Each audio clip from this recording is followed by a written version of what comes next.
Greetings, Earthlings. You are now tuning in to the Pass on Data radio show with Topher Gray and Al Solano, baby. Ba-da-boom, bang. Right? Was that the right drum? Ba-da-boom, bang. It's like the cymbals. Yeah. That's the one.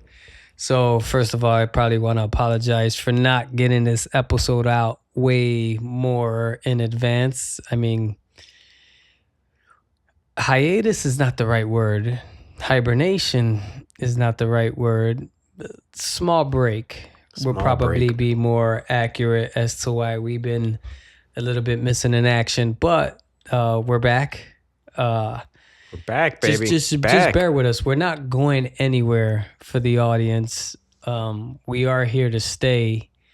It's just this, scheduling, just things going on and personal world that's just been a little bit hectic, but we're here and we'd like to thank you guys for sticking around. For sure. What do you got? Yeah. How you been? Off air, I pretty much talk to you all the time. Right. But on air, how you been? Yeah, everything's been good. I mean, we like Chris was saying, we kind of took like not a really scheduled break off, but just there was a lot of stuff going on. Life happens, so it's just a lot of things you gotta kind of get in the way of things you want to do. But anyways, it doesn't matter. We're back and glad to be here. But life has been good. I can't complain. So a few things I'm gonna bring into. If you guys ever want to link up with us and be like, man, where could we find Al and Chris together in the same room where we can kind of meet them in public? We will be at the Old Time Hockey event coming up. I'm a fan. I think you are too. Oh, hell yeah. And he'll be in Chicago. I'm pretty sure he's not listening to this, but we'll plug him in as soon as we see him. But Fritz, if you're listening, we're fans, buddy. We're big fans, and we'll both be there together. So if you guys want to come out and link, go see him because he's the main event. But come see us. Where is he going to be at? So everyone knows. Good question. You look it up, and I'll talk about it. So run it. If anybody who hasn't heard of Old Time Hockey, you could find him on Facebook and Instagram, and his videos have like a really relaxing vibe. He kind of does this a lot of cooking, kind of comfort food, and he's got these 2 dogs that he features in his videos, and just really has a relaxed ambiance. Does a little kind of comfort food action, and it's just when you see it, if you're stressed out after watching the video, you're not stressed out anymore, or you're going back down to a level that's normal. You know what I mean? So definitely worth watching. So he's come out with a pretty cool cookbook that I still haven't dived into, but I do look at it and say, man, I got to make this. His process are a little bit long, and I think his process requires some zen in it, maybe. But he great content. I mean, out of all content creators and all these YouTubers, he's my favorite. Yeah. Because he provides everything that I like, from camp cooking, zen, synthesizer music, fishing, like calm voice, good vibes, everything. I'm like, I wish an influencer would do this. He does it. Yeah. So he'll be out in Cody's Public House, Chicago, which is located on 1658 West Berry Avenue, and that's like in the Roscoe Village area, not far from where I'm at. It is in Chicago. And I still have to call. I probably call tomorrow to see if we could take the girls. Yeah. Just so they can get that quick. I know Ad's a big fan because I do play it a lot. So she's like, I want to see him. So I'm gonna call. I was supposed to call today to see if according to their Instagram, it looks like they are kid and pet friendly. But I just want to verify for the Right. event. Yeah. You know, if not, it's just probably going to be me and you. Yeah. But like for anyone who, if you follow him or if you go check out his videos and you kind of like what he's doing and you want to check him out, he's currently like on a tour, and I'm not sure how far he's going out or what he's doing, but like go check him out and check out his tour dates and like where he's going to be and all that. I mean, he's a cool dude, and his content, his videos are just like we said. I can't imagine anyone who would watch it and be like, yeah, I'm not interested in that. I mean, Old time hockey. it's just good. Yeah. Go And check it out. it's old. It's supposed to be. It's a play on words from old time hockey because he's a big hockey fan, but he spells it Hawkeye. So that's HAWKEYE, Hawkeye. Right. But it's supposed to be hockey. Yeah. So you know, I mean, if you want to take a few edibles before you watch this video, that probably won't hurt either. that won't hurt for sure. But I was thinking about earlier. Actually, this not even earlier. This has been on my mind. This actually has been on my mind for forever. I was thinking how disgusting, like as a species, humans are. I think humans are gross. Yeah, we can be, for sure. No, I mean, not me, but you know, other people. see, Yeah. you're talking and I'm talking like as Talking hygiene, we talking worse. personality. No worse. I'm talking like how humans release like body fluids, sweat, pee, diarrhea. How we have like weird holes in our nostrils, ears. Just if you was to like just imagine if you were meeting a human for the first time ever, and Yeah. you weren't human, and you were like, you know what the fuck is this? You know, occasionally you're like, you know what, give me 1 second.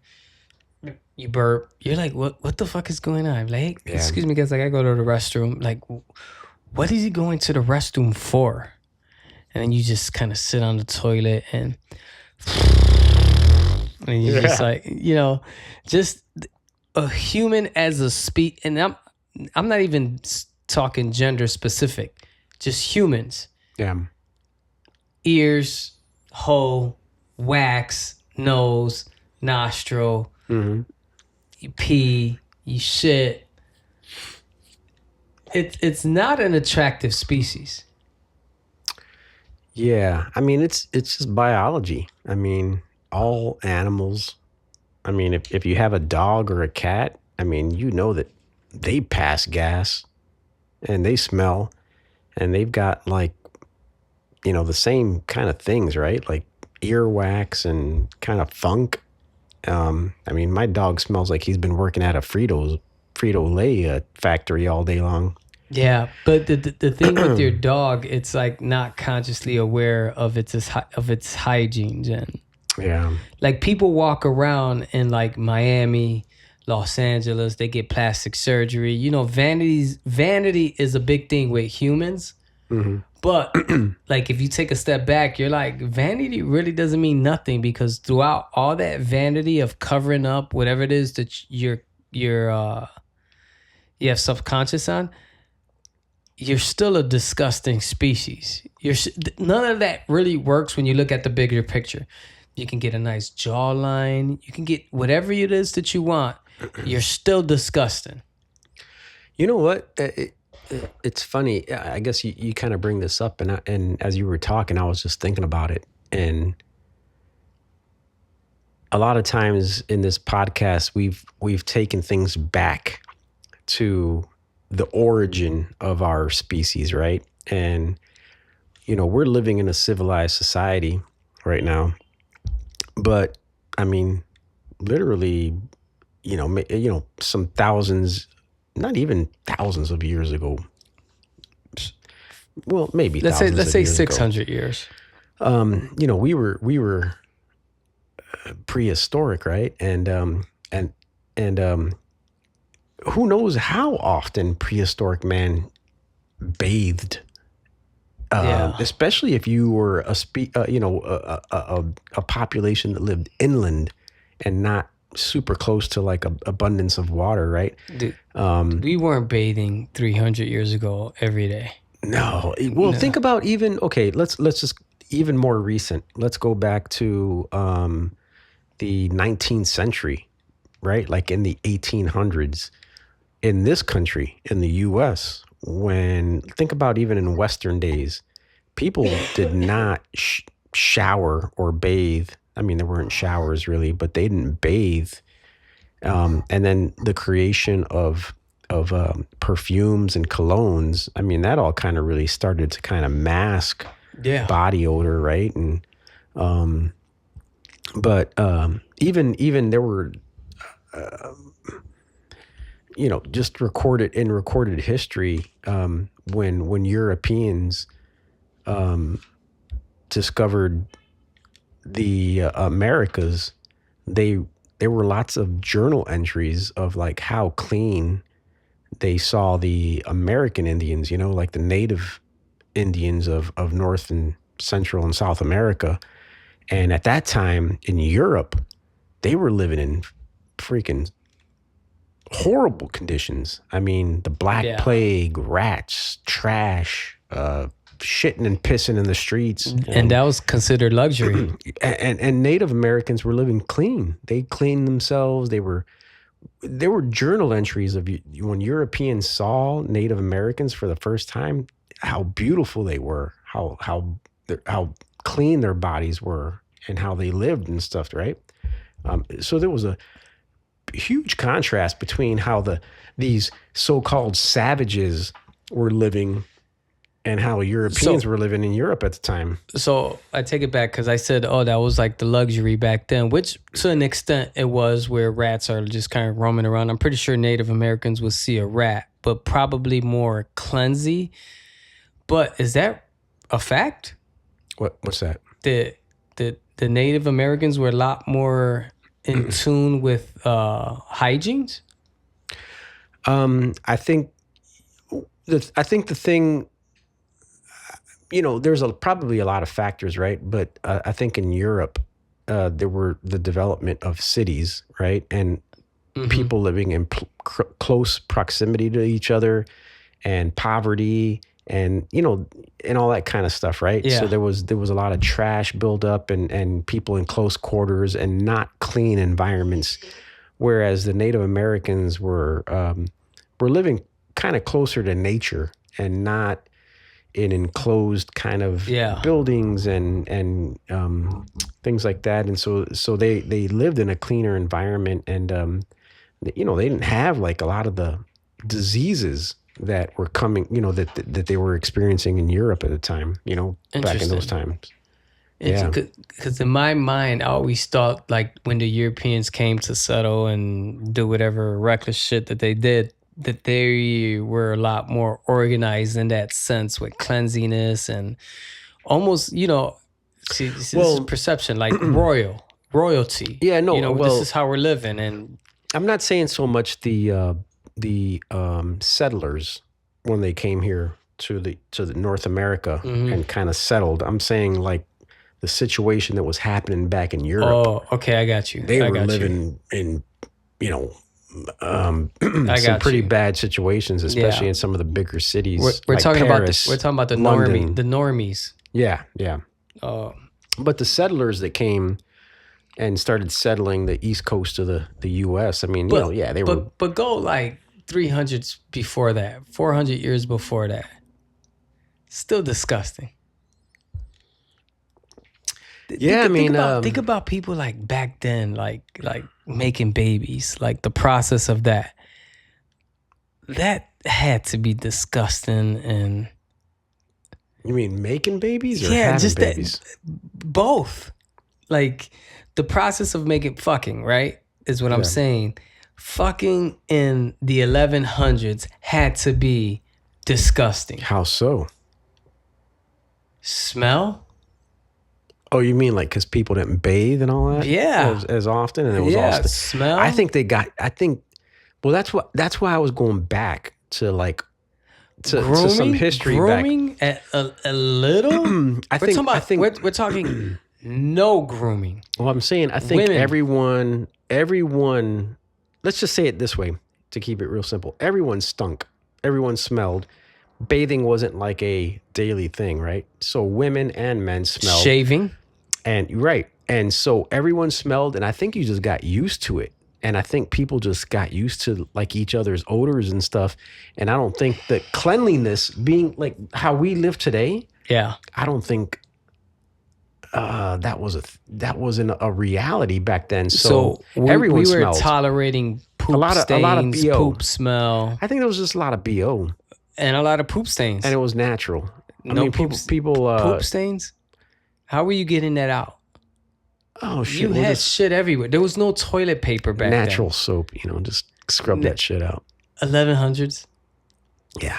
Somebody, I'm being generous when I say 1100s. Let's say 1912. I shat my pants, Chris. There was no toilet paper. There was no soap. There was no way around it, but maybe river water. Yeah. There was no system to squirt water out. Yeah. There was no area to say, hey, this is where you clean your ass. It's basically this. Yeah. In 1912. You take a shit and you keep it moving. Yeah. Then after that, you meet somebody that also takes a shit and keeps it moving. There you go. And you have a baby. Yeah. Yeah. But I'll say this. That's nasty. But you know what? I'll say this though. You're defending this? Hold on. I've got like a kind of point I want to make is that in all those previous years, going back either hundreds or thousands of years, it was not a normal thing for humans to be as clean as we are today. No, for sure. We didn't shower. We didn't bathe that often. We didn't use deodorant and all that kind of stuff. But through evolution, we found out how important that stuff was. Sure, it's important to be clean. But what I'm saying is, in the natural world, if you go back, even to current tribes, right? Like that are living kind of what we would call not prehistoric, but I mean, there's tribes in the world that are still living pretty primitive, right?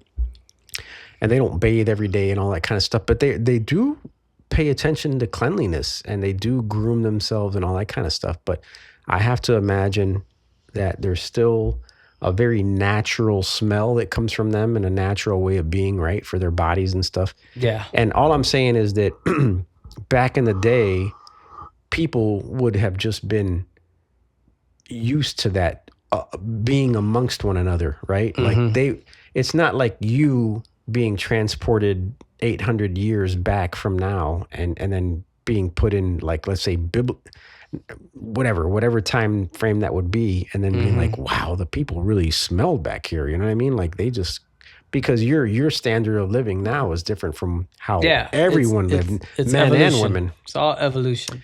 And so, but what I was going to say about that is that I wanted to make this point was that there is, and this is documented, this is in journals and things like that. And I can't quote any of them right now, but I know that I've read kind of things like this and heard things about this previously, that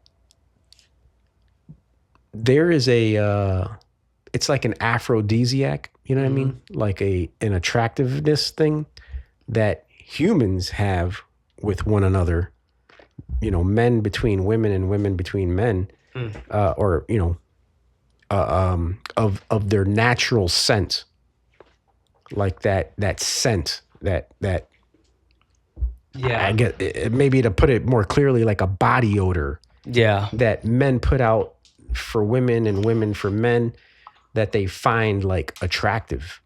You know what I mean? To an extent, because at some point, I mean, you can't be rank and smelling like total ass, but there's a smell that women put out or that men put out that the opposite sex will be like, man, that's like, which is a natural body odor. I've never smelled that scent. I don't know what that scent is. I would like to know what it is. Because I think in order for something to evolve, like let's say body odor. Let's use that, right? Yeah. At that point in 1912, there had to been a group of people that was like, this doesn't smell right. We have to change this. No, Because if there was like a certain attractiveness, like, you know what, it would still kind of exist. But for the simple fact that it evolved to what it is now, because if I smell like underarm pit without using deodorant for it, you're gonna be like, dude, put some fucking deodorant on. That means at some point throughout human history, we were like, this doesn't smell right. And it doesn't take one person to do that. It takes a whole bunch of people to get along aboard with that. Like, this body odor is not right. Like, how many people are with me to say that this doesn't leave, it's sour, right? That's had to go on forever. We could not smell another. I don't know. You were saying that women would have a different attraction to the smell of men, but I know that when I'm in a situation and a guy comes by and he smells, I'm not. Maybe it's hardwired as at this point, but I cannot imagine any human at any point saying this is fine. Yeah. And I have to be right, because it evolved to what it is now. We probably didn't have the resource. Maybe in 1912s they were rubbing coconut to cover that. I don't know. Yeah. No, I just think it as time evolved, right, and we became more civilized, bathing and cleanliness and fashion came around, right, and all that kind of stuff. But like prior to all that, like I don't think no one cared. Nobody like, cared. It was nothing. It was part of life. It was it. But I don't think people. Like were totally as bad as we're thinking, right? Like, I think people were very conscious and aware of it, but I think there was. You just didn't bathe as often, but I think it was still a thing. Yeah. That's tough. Yeah. That good thing for Dial soap and all the clean things we have these days. And there's also cons to that. There's all these chemicals that probably we shouldn't be putting in our body. Right. I don't want to get too preachy on that, but there's definitely a lot of downsides to that. I'm pretty sure there's way more organic ways to go about smelling good, and maybe like, you know what I like? I like my boy, shout outs to Eric. He's used this to this day. He still uses it, but patchouli oil. Yeah. It's like natural style oils from like you get from like leaves. And, So he uses patchouli, and that was always one where I'm like, this doesn't smell like you're walking into Macy's, but it smells good. Right. Yeah. So occasionally I buy, like I go to, I was going to say Fresh Time. Across the street from Fresh Time, what's that? Larrabee's? Larrabee's. I'll go there and I'll buy a little tube of it, and I'll put it like here and here. Yeah. Just to get that. But the one I don't want to put him on blast, but the one they sell is not, it doesn't last long. So he knows a place where it's more potent. Okay. Yeah. But yeah, I prefer that. Yeah. Yeah. Yeah. I mean, and these days there's a lot of people that are using that, like the natural oils and I'm sorry to cut you off. I have not used deodorant in years. Yeah. I think you know that. Yeah, you use some kind of. I used to use a crystal stick, which doesn't make sense to me. Like a stone seems dry. Yeah, well, crystal. It's supposed to send signals to the brain to like not cause odor, because I think a lot of that stuff has to do with brain signaling. I don't know, but it's gotten to a point where I use that even rarely. Because you're supposed to like rub it like 30 times under the arm. There's no scent. It's a stone that's supposed to signal the brain to do whatever it is that causes the odor. Yeah. I don't know how accurate that information is. Don't quote me. Yeah. I'm not going to say don't quote me on it, because it is online somewhere. However, I don't know how true that is. I don't know how legit the data is for that. But it's gotten to a point to where I don't use that. I use it sometimes. Yeah. And I think it's more of habit than need. Like I need to use this because I'll smell. I think it's just more like, oh, I haven't did this in a while. Let me do this. But I asked a coworker the other day, I'm like, do I smell? Because I have not used deodorant in forever. They're like, Yeah. you don't smell. Yeah. Yeah. No, And I'm hoping you would tell me. I can attest to that. If Yeah. you smelled, I'd be like, dude, you need to start putting some But Old Spice on or something. At the same time, I'm not one of those people that sweat a lot. I you know me. I'm never hot. I'm always cold. So maybe Yeah. that has something to do with it. Yeah. Yeah. Yeah. I mean, I use deodorant. I don't use antiperspirant because I want to be able to sweat, but I do use deodorant, and You think if you was to stop, there'll be a difference? I can smell myself if I don't wear deodorant. Really? Yeah. For sure. I mean, it smells good, like a good funk. Like you're gonna want some of that. Yeah, you know what I mean. But I'm telling you, man, humans are disgusted. Man. yeah, man. Even like body fluids, that shit, like it weirds me out that we just kind of like on occasion be like, excuse me. And this has been going on forever, probably without an excuse me, but you would just kind of stand and just let pee out of your body, You don't Or think or liquid like chunk out of your like anal just coming out just like, and you just sit, and this is things you have to do in order to survive because you can't hold all that in. every living organism does it. Yeah, but Excretes something. you have to for sure. But the simple fact that our organism is different, and I think I put the conscious thing. I insert the conscious. We think of, there's no other, I mean, I don't know. But if I was to place a bet, nobody thinks about the future. Nobody thinks about the past, but humans. Mm-hmm. Right? Probably so. Probably. We don't know. But the simple fact that we have that capability and we sit there and take a shit and pee and blow our nose and let mucus, it's... Think about this. We're gross. Think about this. Yeah. When a lot of times when people are taking a shit, they have epiphanies. They have some of the greatest thoughts that have ever happened. For sure. Who knows if Einstein didn't have some of his greatest thoughts while he was taking a dump? This podcast was invented while I was taking a shit. Dump. There you go. I mean, the dump is like probably responsible for some of the greatest ideas in this world. People, even in Roman times, you people might be were onto taking something. You might be dumps. onto something. You might be onto something. Cavemen taking dumps and being like, "What if I sharpened up this spear a little bit better?" Yeah, or what if I made this dump more glorified and made a toilet to put it in? Yeah. Why am I kneeling? Like, why don't I just make something to sit on? This is too valuable to be just putting out on the earth. The human the time that people actually take to take a shit, it forces them to actually sit and be quiet for a minute and think. Whereas outside of that, they'll keep themselves occupied with some kind of activity, and so that's a good, if anything, a good shit will kind of have you settle down and kind of have you thinking a little bit about things that maybe need to be thought about. So interesting. Yeah, there you go. Cheers to humans being gross. Yeah, taking a good shit. All right, on that note, we're going to take our first break of the day. You guys enjoy and go take a shit till we come back.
Something happened down the line. Look at Anthony Edwards, 19 points. Wembanyama, 16. Look at the numbers.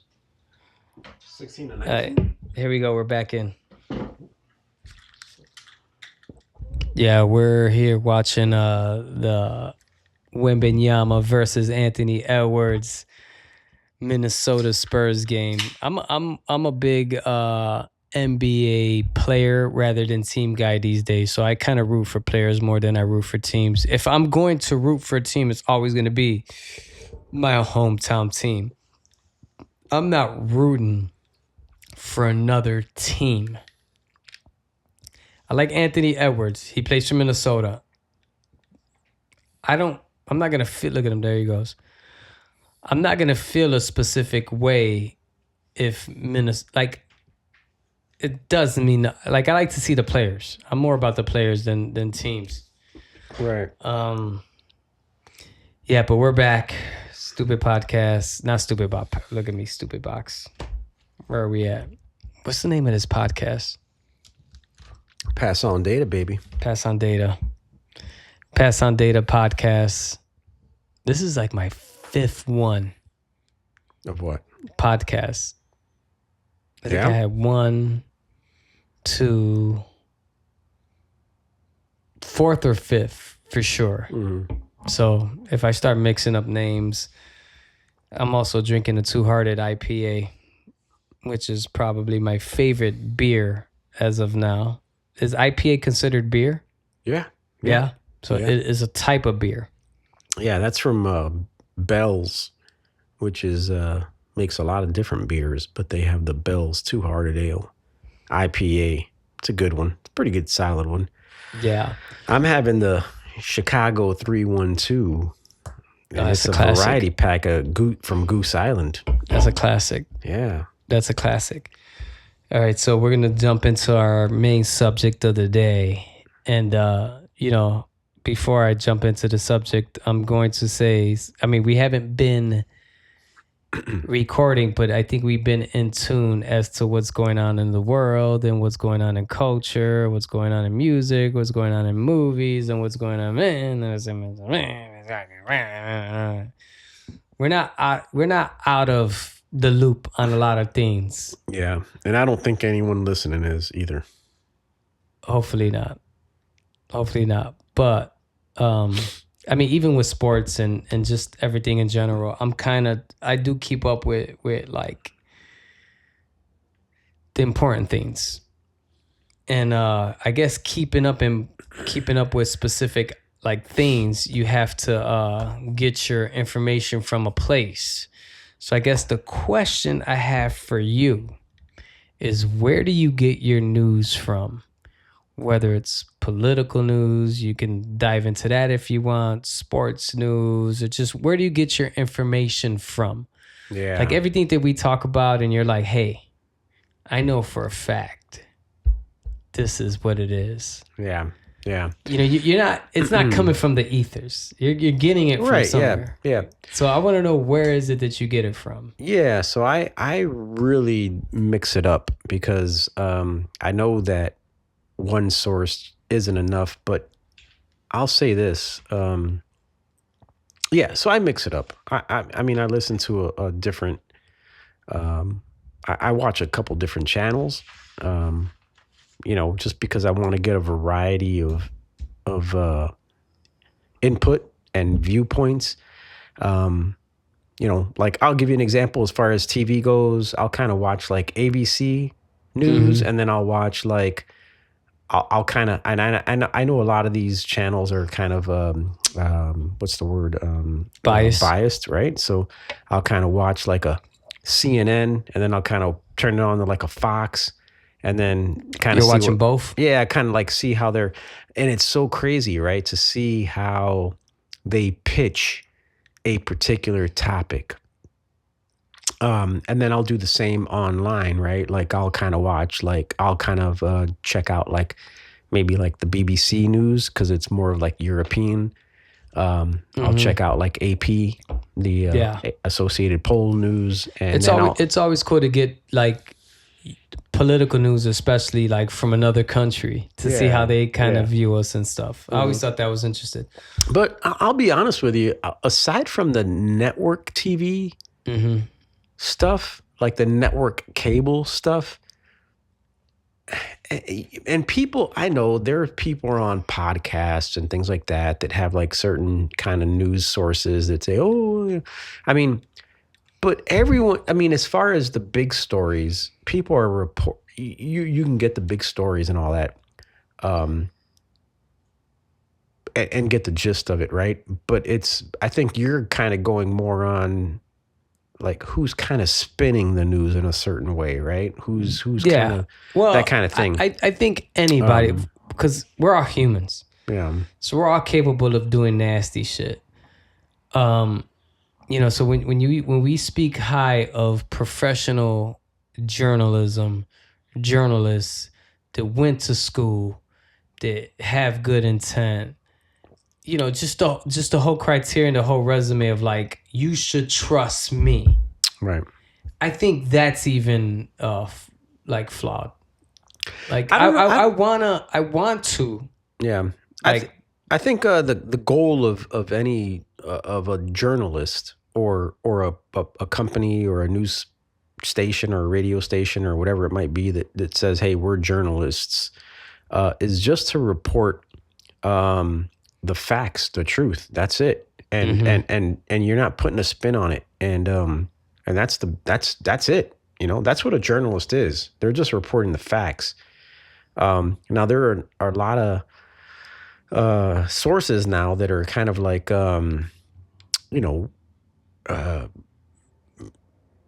they ask questions and provide feedback as it relates to a certain aspect of a topic, right? And so people may say, oh, that leans more left, more right kind of thing. But, I guess to each their own, right? But I think in general, like a lot of the news is kind of, the top news is all the same, regardless. Yeah. It's just that you start getting commentating, and then that's kind of where it spins off. And I'm not interested too much in the commentating part of it. I just want to know what's happening, right? And that's it. So I just kind of look to the news for the main topics and like what's actually happening. I don't care how the left or the right are looking at it per se, like on their perspectives of it. What's making you trust the information though? What is it about whatever specific area you're getting it from? You're like, when this multiple, is going to be... Yeah, when multiple sources are basically reporting the same thing. Okay. Yeah. And then those multiple sources, you got to kind of, mess like with. I'm not saying a spin on something, right? Like where we can talk different varieties of like let's say maybe Epstein files and who's doing what and who's holding back on what. But if we're talking about that there are Epstein files and they've been released and there's a certain number of them and whatever, and if there's a lot of sources that are saying, hey, there's a bunch of files that still haven't been released or have been redacted, and why are those being redacted? Yeah. Then okay, that's credible, right? Everybody's saying, hey, there's some shit that's still out there, hasn't been released. So I mean, where are they, and why aren't we doing anything about it? It's just the thing with humans, they're so man, it's hard to trust them, right? Yeah. There's just it's just because at the ending of the day, I guess my thought with like people giving out information, obviously they're professionals and then they kind of like they've been doing this forever, so they're gonna be more accurate, better at the job. It's just humans are flawed, man. You know what I mean? We definitely are. Humans are really flawed, and to get like proper information on specific humans about specific things, you're still relying on somebody that can do, or you're still, let me see, how can I word this? You're still relying on somebody that they're doing a job that probably you can do. It's like, yeah. Like whatever it is you're doing, my circumstances are different, so I can't do it. But it's not like you're a superior human being. You're just a regular person good at this. And I'm pretty sure I could be good at this if I gave my time to it. There's not like a specific thing that you have that makes you better at just giving out accurate information. Right. Well, I Right? mean, there's a skill to like reporting, right? To But reporting is good. that skill only for, or you think you can get that skill?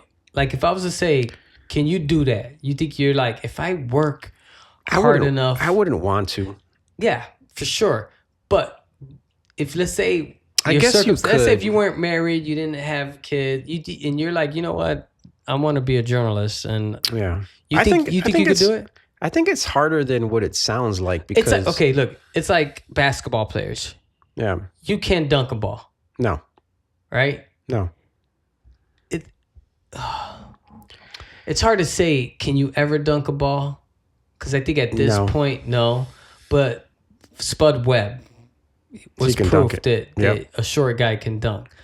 But there are specific genetic advantages that you have as a basketball player, like 6'6", 230, athletic. And I'm telling a 5'8" guy that's 160, that's non-athletic, hey, do what this guy's doing. I can't. I'm not 6'6". I'm not 230. For me to be that athletic, there's got to be some genetics involved. Yeah. The calf muscle, the way my bone structure is, and able to like maneuver in the air. I can't do that. Right. Is journalism, or these guys that report the news, is that like that? I mean, it's a profession. I mean, yeah, anybody can do it. Not anybody can do That's it. what But I'm I think saying. you have to study journalism and you have to be able to present news, right? And summarize it in a way. And like a regular person who isn't doing that on a normal basis can't just do it, right? Like, I mean, we've seen this, right? Like where Yeah. reporters will go out on the street and ask dumbass normal Americans questions and about topics related to politics, Yeah. and they voted for a particular candidate, and we're like, well, why'd you vote for him? And Yeah. they can't articulate why. They're just like, well, he's a good candidate. I like him. Blah, blah, blah, Yeah. And then you're like, okay. So you would not be able to be a journalist because you can't even summarize why you voted for someone. So,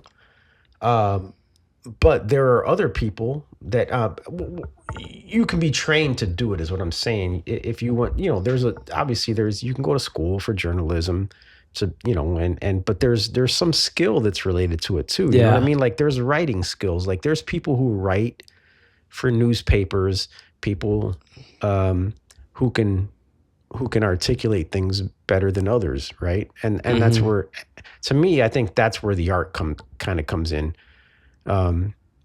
It's like people can write. Sure, you can tell me a story about something, but can you put it in a way that's interesting, that captures people? And that's what makes a good author, or makes a good, newspaper writer or writer. So I guess you can get any kind of doofus to get on the camera and be like, hey, reporting live here from, Yeah. whatever. President Trump said, this and this and this. But How many people are like really taking pride into that craft, though? I guess is the question.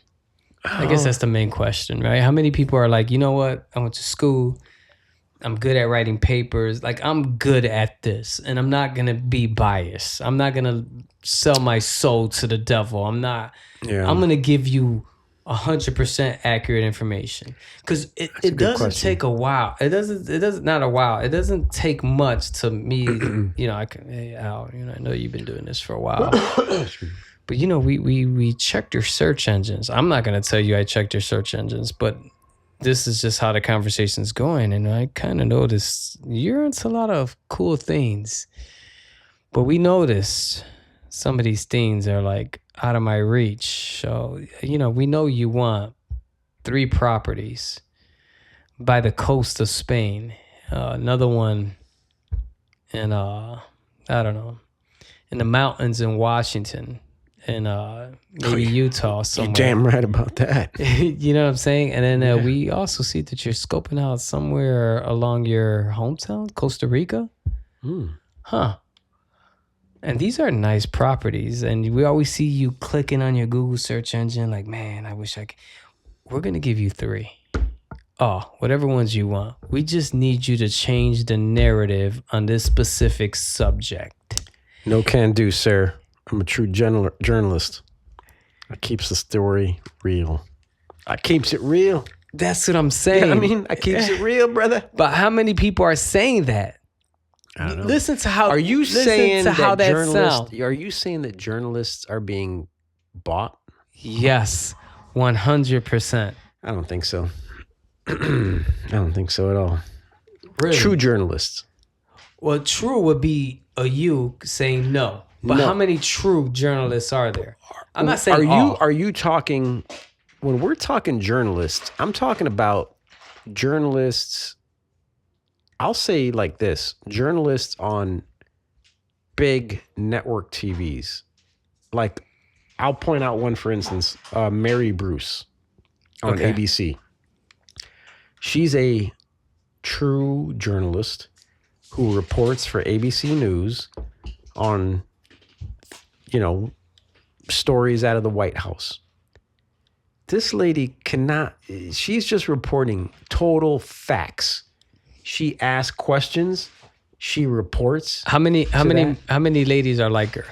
Well, all I'm saying is I'm not talking podcasters or people on the internet. I don't know what the fuck they're doing. Uh-huh. You know what I mean?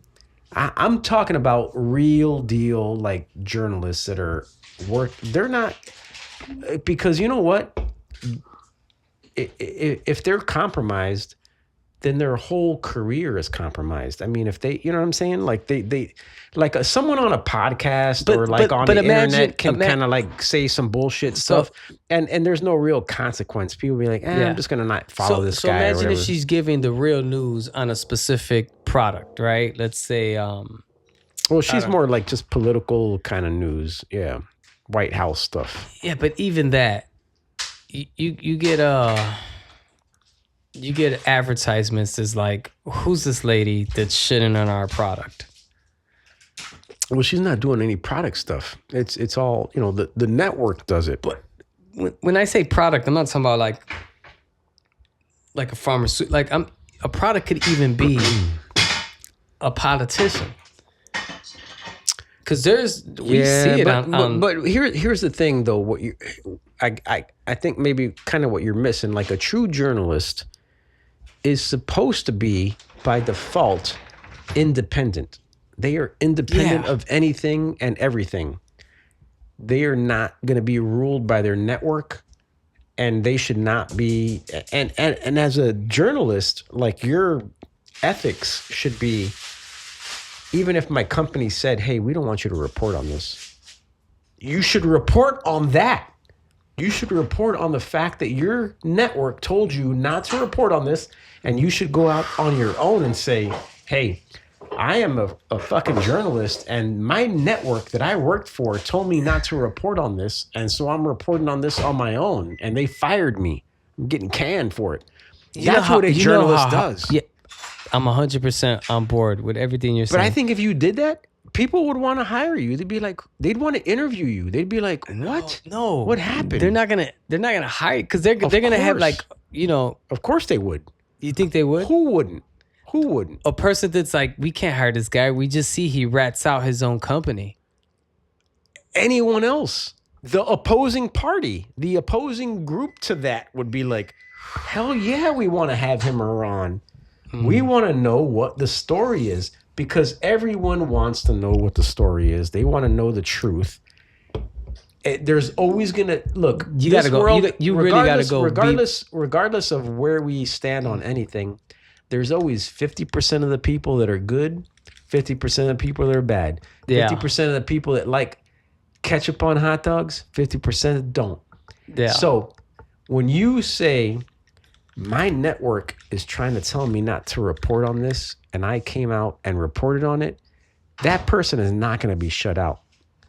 They may try to be shut out by that network and say, this person is not credible. Do not listen to them.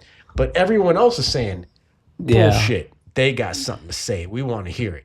You gotta So you're never gonna get that kind of hidden away now. You gotta trust in humans big time. You know what you gotta do? You gotta listen to the BBC more. If you want that kind of information, you gotta listen to like a real independent news source. Because I don't think I think every major news source from ABC, NBC, CNN, Fox, I think they're all compromised. So I think if you really want that kind of information, you're gonna probably have to go overseas to somebody that I think or even what's that? I don't know that there's a website too that supplies a lot of these journalists that work for these big things. All go to it's not Rumble. What's that? I'm gonna have to Google it. Hold on.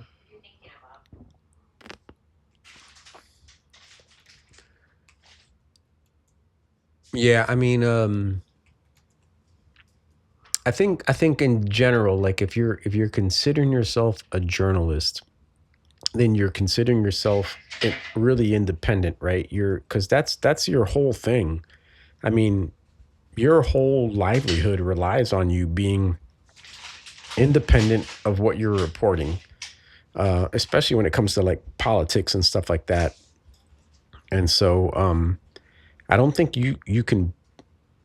The thought of you going back to what you were saying, being kind of bought out or whatever, it just compromise. It just makes you not credible now. You know what I mean? So I don't. As a journalist, that would be your kryptonite. It would be the thing that kills you. So you would not want to, the whole idea, if you're getting into journalism, is to speak on the truth, to speak on Substack. behalf. I don't know Substack. What is that, like a website, webpage or something?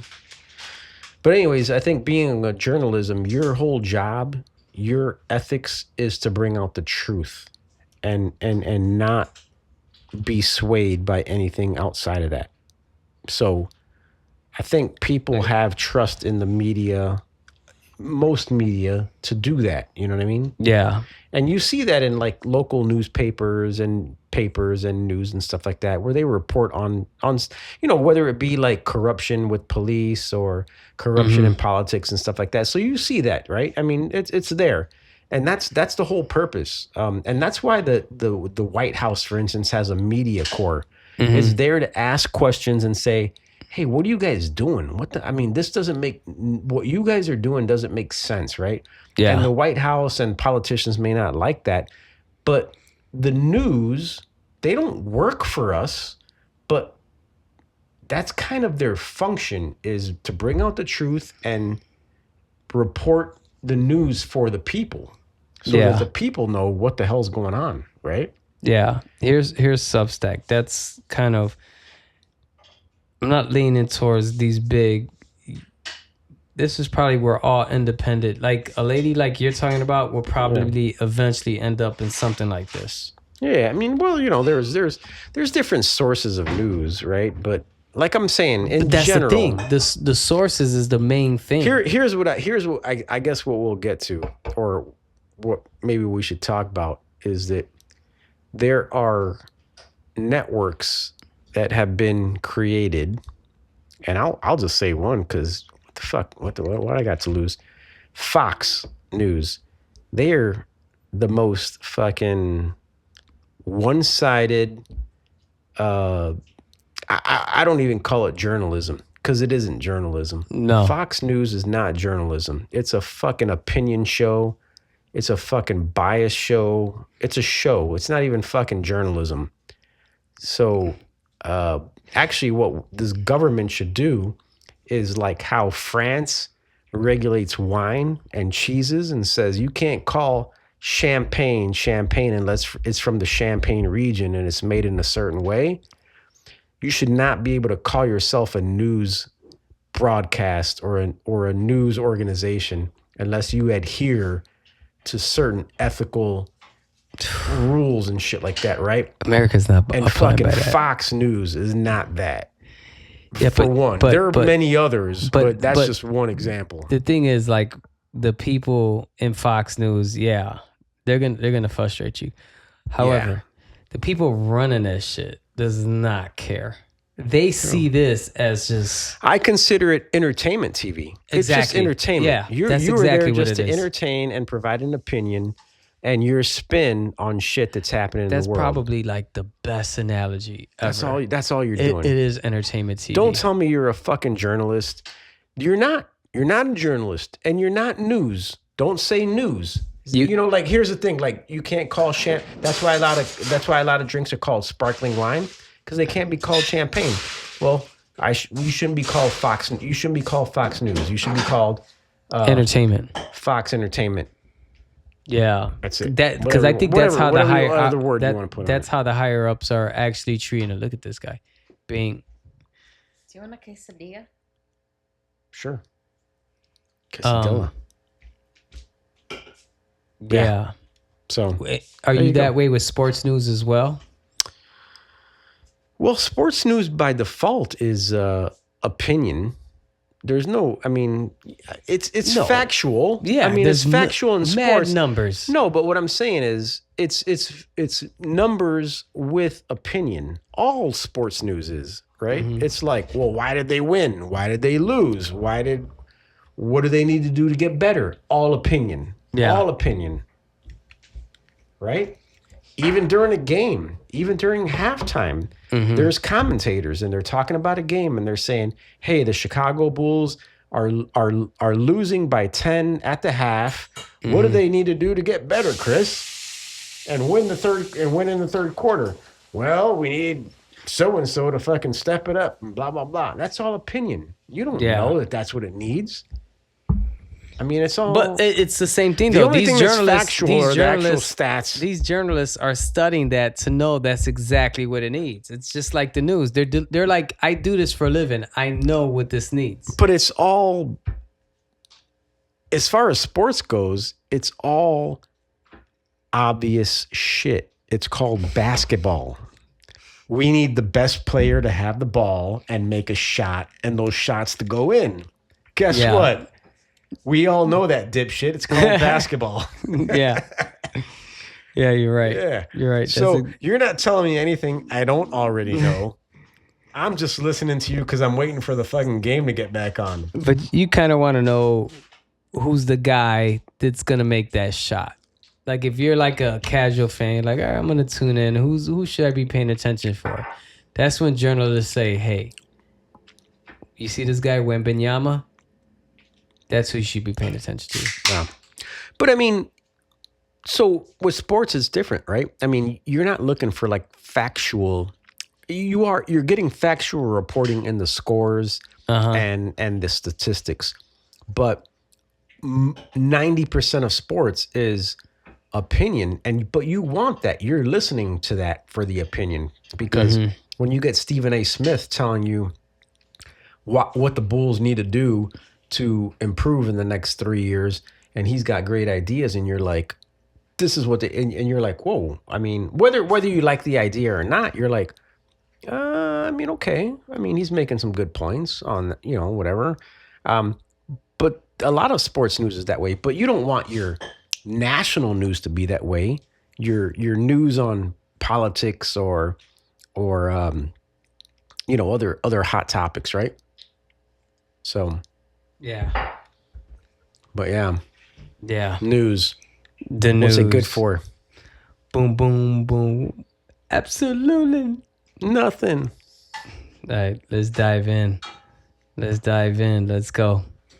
Next subject coming up after the break.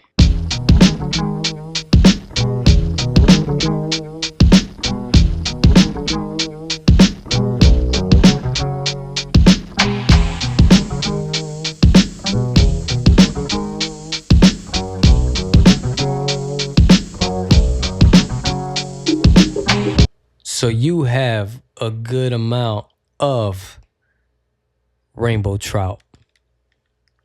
Yeah. I went fishing for rainbow trout. When was it? What are we in May? I think this was back in April, beginning of April, and it was a good time. Went out there and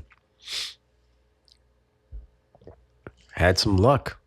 Yeah, I tell people at work about that all the time. I'm like, man, how I wish I was out there. I had some scheduling issues and it was raining. It was just so much that day going on where I'm like, I want to go, but it's not looking good.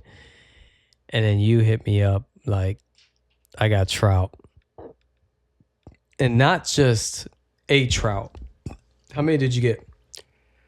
Well, I can't remember exactly what the limit is in Illinois for that, because that day I looked it up, but I want to say it's like 5 or 6, and I caught my limit, and then our father-in-law Mel, he came out and he did his deal and caught like a few, so we had definitely enough rainbow trout for a good meal anyways.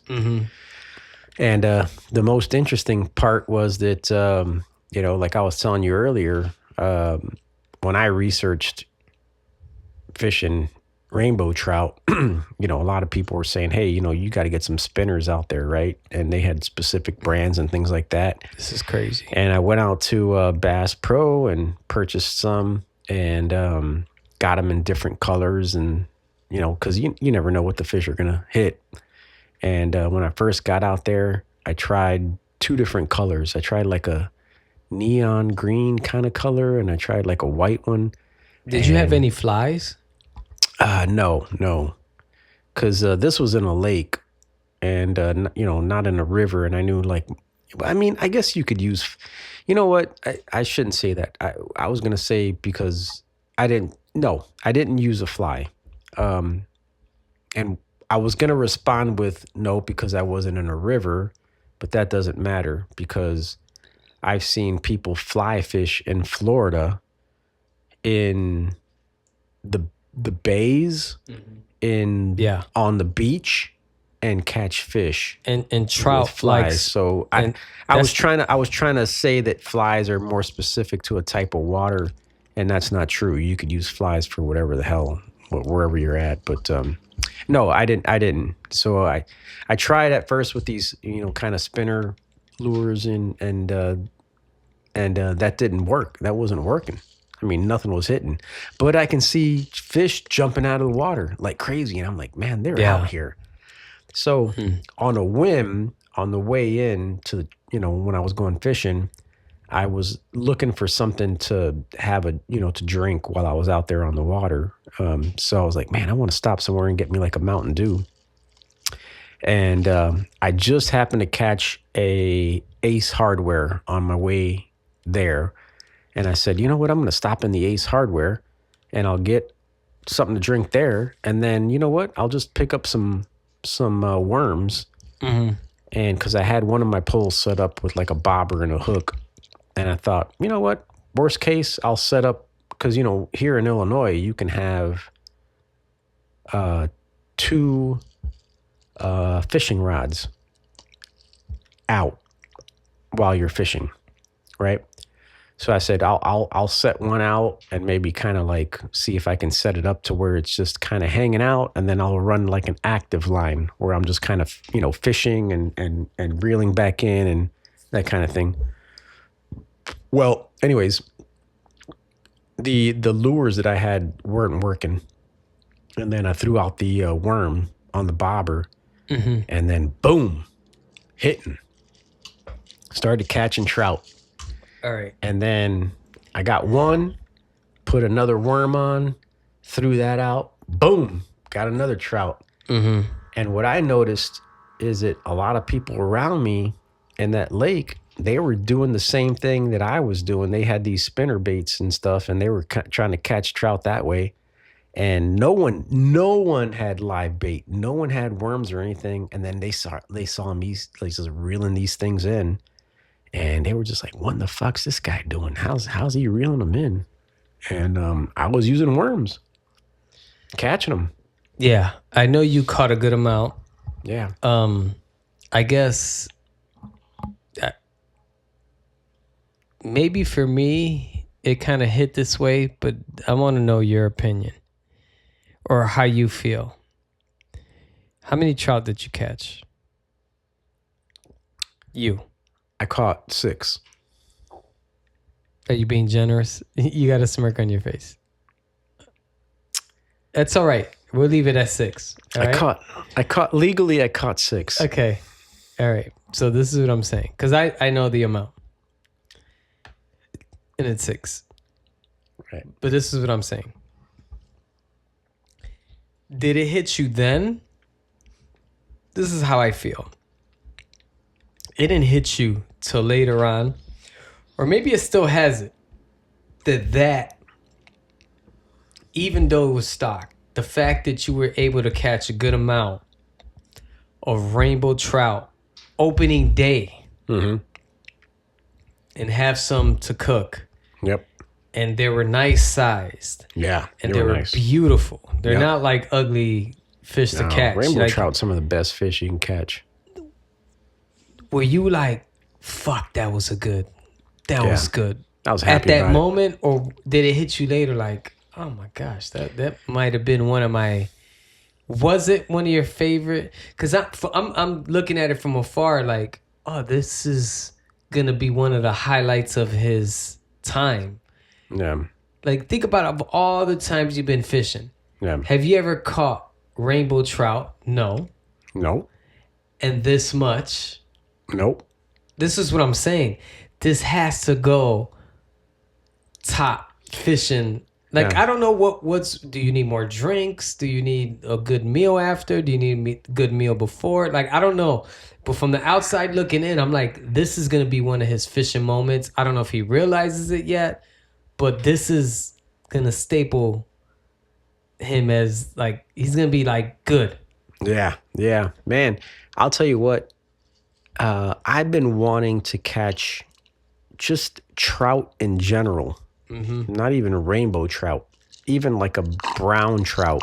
You know, there's lake trout in like Lake Michigan up here, but then I'm talking like brown trout, like in a stream, like in rivers, or rainbow trout for a long time. But they're not, you know, I like everyone knows. I mean, who listens? I kind of came up here like about 2 years ago from Florida.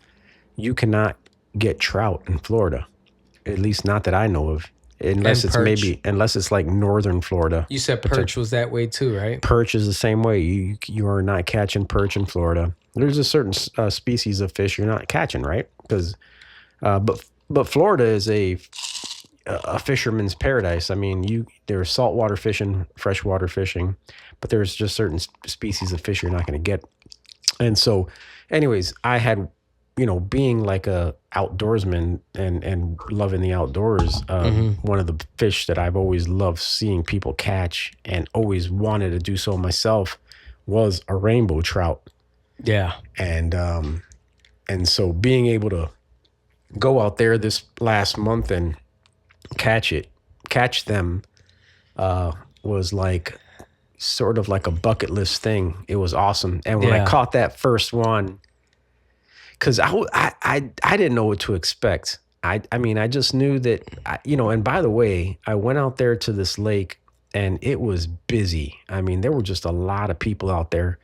And I was like, man, this is no good. You know, when you see a lot of people. The fact that you caught it with worms is puzzling. Yeah, it is. It is. And that was more of a backup plan, not to catch trout, but to catch something else, right? Like just thinking, oh, maybe I'll catch a bluegill or something like that, right? Mm-hmm.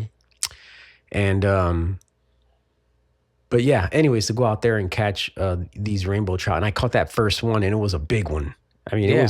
it was not Yeah. a small fish. Well, they were all nice size. Yeah, I caught some real decent ones, and I pulled it in, and I was so excited, man. And as soon as I got that, I had this thought in my mind. As soon as I started reeling it in, I wanted to reel it in fast. I didn't want to give it any slack to be able to like pop off the hook. Yeah. And as soon as I got, people make this mistake. I see this all the time. People catch fish and they start reeling it in, and then they bring the fish up out of the water and keep it kind of suspended over the water. And they're like, oh my God, look at this fish. And then the fucking fish like flops off the hook and then falls down in the water. Yeah, that's rookie. Yeah, what I do is I reel these motherfuckers in, and I get them immediately. I keep them in the water as much as I can, as they're getting closer to the shore, and then I fling them onto the land, and I get these motherfuckers as far on the land as I can, so that if they fall off the hook, they're not falling into the water.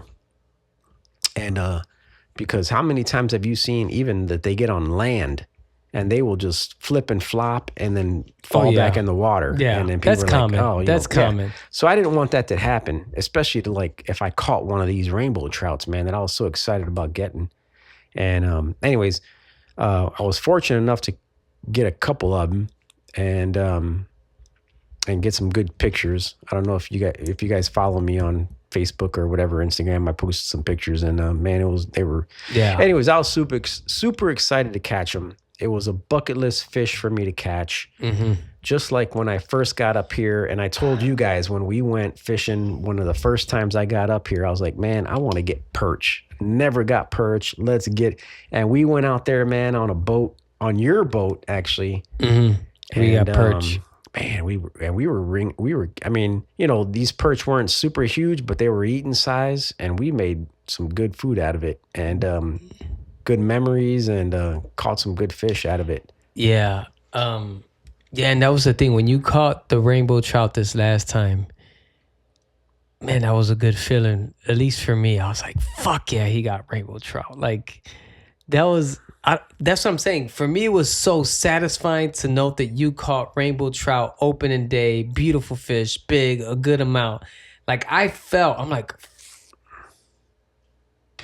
yeah. So I'm like, how does he feel? Yeah, I felt great. You know what I mean? If I'm feeling great, you had to have that times like 1,000 for sure, for sure. But for the audience, we will be salmon fishing in a few weeks. We'll be out in the city, east, Lake Michigan. We're going to throw some lures out there, and hopefully we get lucky. Hopefully we'll have a story next time we pod. And then we'll be hitting up, I haven't said the restaurant yet, but I got it in mind. I haven't even told Al, but we'll be doing one of our first recordings of going out to eat. So we'll have some visuals coming soon. And then I was thinking also as well on bringing this podcast a little bit to life and having visuals of us just chatting. So we'll probably have like that coming, some visual pods, some audio pods, throughout the summer, stay a little bit busy. And then I know you got that big trip coming up. So I kind of want to get enough content so while you're gone, I could just kind of spread them. Yeah, yeah. You know what I mean? Yeah. And I was thinking just now when you were talking about that rainbow trout, I still got it in the freezer. And I was just telling you before we got on air that I wanted to get them out, defrost them, and probably so I've got them gutted basically. Mm-hmm. And we were talking about maybe kind of just making some fillets. And then, but the other thing I was thinking, I probably got maybe half of them where we can kind of smoke them and have that sweeten that meat up, and then maybe make like a smoked trout dip, or just a smoked trout versus like a grilled trout or whatever, try them different ways and just kind of see what we do, and then kind of report back on that. Yeah, and not even report back. Maybe the day we decide to do that, because I kind of want to be around. Yeah. as you're doing that, that way I can get hands on. I just want to learn. Get that on visuals too. Yeah. Maybe do like a visual vlog of just kind of us, smoking your trout and kind of showing the audience what you still got the skin on there, so that way they could get a good visual of as to the size and everything you caught. Probably drinking beer, and then you guys can see like how I drink beer and the kind of beer I'm drinking, and then kind of the things I'm talking about when I'm drinking beer. Yeah. And I know you guys would be interested in that. So yeah, for sure. We'll clip the mics on and we'll get it going. No, but you even saying that, I'm game for that. Let's get some good beer that day and just kind of expose. Yeah, because it's getting summer up here. Like we're.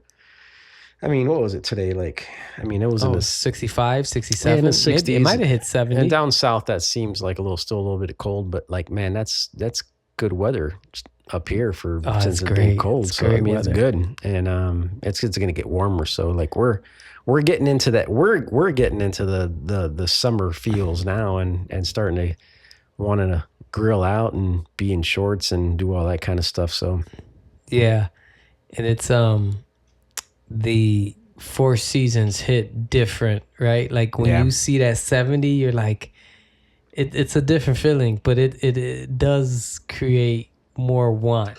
Yeah. You're like, you're going to appreciate the summer more this year, probably more than any summer you ever had in your life, for sure. Yeah. We talk about this though. I was telling people about this, but like even coming from Florida, like, 2 years ago or whatever, like, okay, like today, what was the high for today? Let's say 68. 68. It was warm. I'm guessing. It felt good. It felt good. Probably felt warmer. Pretty good. But here's the crazy thing. Today, people were wearing shorts, T-shirts, all that kind of stuff, right? The summer's going to come, and then the fall will come. And then that first time we get like a 68-degree day, people are going to be like, oh my God, it's going to be 68 tomorrow. Better get that coat on. Better get that jacket on. And you're like, motherfucker, like in the spring, we were out in shorts and stuff. Now you're talking about wearing a coat? Yeah. Yeah, I'm trying to verify the weather. Let's go. Yeah. I mean, according to my data, we are showing a 65 day, maybe with the sun, we're going 68. Let's go 68.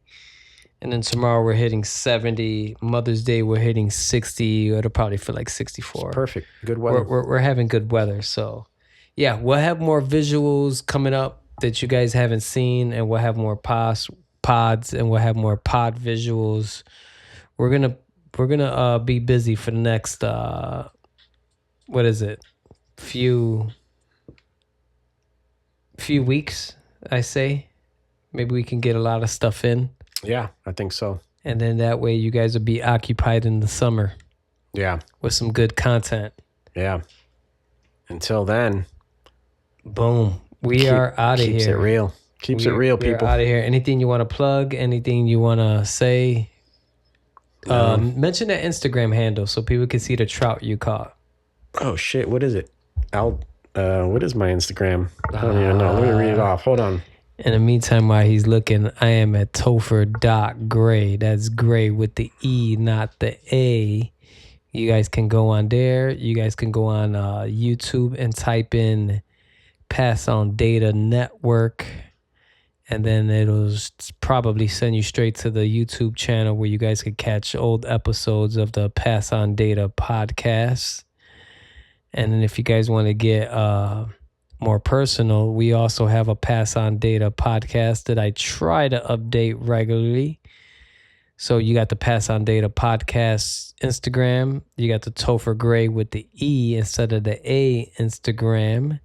And then you got the Al Dinero Instagram. What do you got it under? Did you find it? It's at Al Dinero 30. That's ALDINERO 30. And if it's hard to find for whatever reason, just go on to the Pass On Data Radio, and the links are there to our both private accounts that we don't keep private because we're not private dudes, because everything that needs to be private will never be exposed online. So follow that and enjoy.